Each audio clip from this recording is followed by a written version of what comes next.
Ciao, everybody, and we are back with Dark Cloud, episode 5, and we're going back to the dungeon. And I still have my guest with me. Ah, yes. Evil laughter. And now we're on floor 3! Woo! Progress! It's funny because this floor actually has a lot less than the previous one. I always liked how smooth the frame rate was in this game, you know? This is back before 60 frames only. This Oh god, it's this guy! This time we're not surprised, though. Welcome back. This is for your back, you know. This is me, of course. This is the duck on your target frame.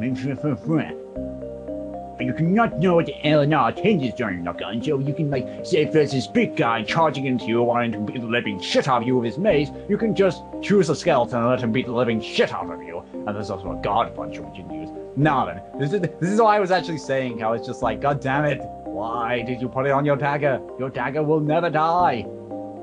I know. But, the thing is with the dagger, as you upgrade it, you can turn it into a synth sphere. And yeah, I know that much, but it's just I always kept holding myself whenever I just love how he's like that saying, man, am I high? Anyway, bye. It's just the fact that he's I just don't really like putting attachments on the dagger, which I'm obviously going to turn into a synth sphere. The only time I ever I mean, you know, yeah. Oh, yes. Guarding is useless! He's just like so happy, and then it's just like, bite. I bite your face off. Is useless, guys. Don't do it.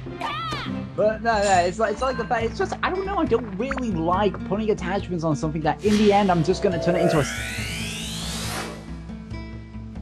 I guess it just means so that the things can get stronger, melee-wise. Yeah, because, you know, you use the synth sphere, and, all the attributes from the weapon that was a synth sphere goes onto the sword you attach it to. About 50%, yeah. So. But, I mean, that's the entire thing, you know? I figured, you know what? I want to have a really, really powerful sword, but I don't want to speed up its upgrading, so if I'm going to synth sphere the dagger, there's no point in putting anything on it. And it's actually lucky how you got the magic crystal and the treasure map before you start exploring. I know, it's great, isn't it? There's been times where I've gone them both when I've already killed all the enemies and explored all the rooms. It's like, hey, what's it? Oh, a treasure chest? What? I know, I hate when that happens. Ah, well, you can't do much. You know, I also think as well, even though like these are monsters and stones, I think considering how Toan or Eric in this playthrough does all of these the same moves, you'd think they'd know what they were doing. I know. Oh god, statue dogs. Oh. They're not that tough as long as you don't let them attack you.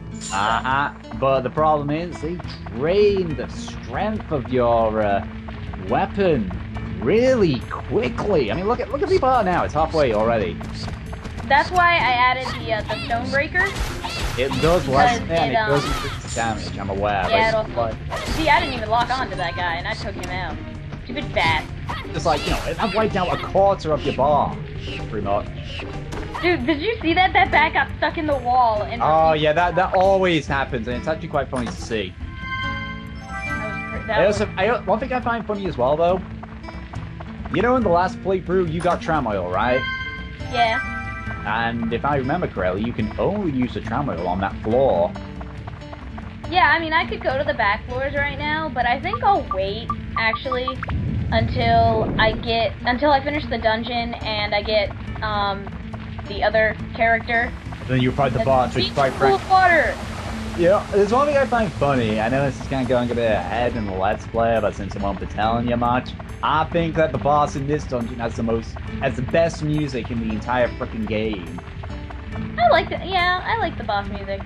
Like, seriously, it just had that feel of epicness, you know?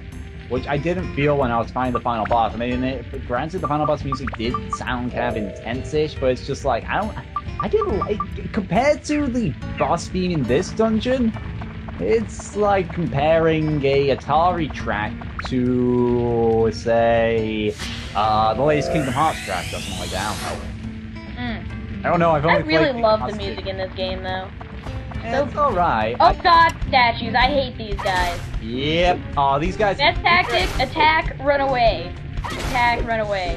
Yeah, don't bother guarding. It is practically useless. Well, yeah, and look at that. You see You know, you could just drag the repair powder onto Eric, right? No, but it was just easier to do it that way. Really? Yeah, well, it gets even easier though, because you can eventually get auto repair powder! I rarely use it though. You rarely use auto repair powder? Hey, look at that, escape powder. Yeah, I mean, I might use it in this Let's Play, but usually I don't use it, because I don't get it very often. You don't use auto... I die tons of auto repairs all the time. I love how you just go to get... I love how you go to the door, even though you know for a fact that you can see the entire map. You just go there just to brighten it up a bit. Yep, it's a habit. Habits die hard. Habits die hard, but something dies harder. Statue dog!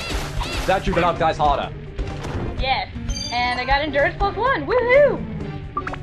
Yay, that's actually...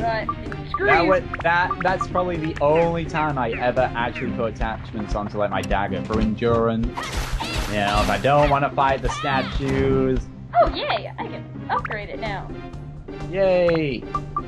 I also kind of like as well how even though you hear the battle music going, you can also very quietly hear the normal music playing as well. Yep. Oh god, hi! Ah. He is called Dasher for a reason. Dasher Branson, Richard Nixon. Richard Nixon. Oh hey look! It's the transcript! Well, he was the last enemy in the game. Just like in Halo Reach, he fought so hard to get to the 3rd floor. And yet, when he got to the 3rd floor, all he found was a little kid with a turban and who can't speak and can only go, ha, here, here! And he died. And a kitty. And a kitty. Kitty! We don't see a kitty in this floor. We saw a creepy old man. Oh yeah, creepy old man. Who chances are did inappropriate stuff to him when he was unconscious at the start of the game. This is true, and that's the end of this floor. Yep.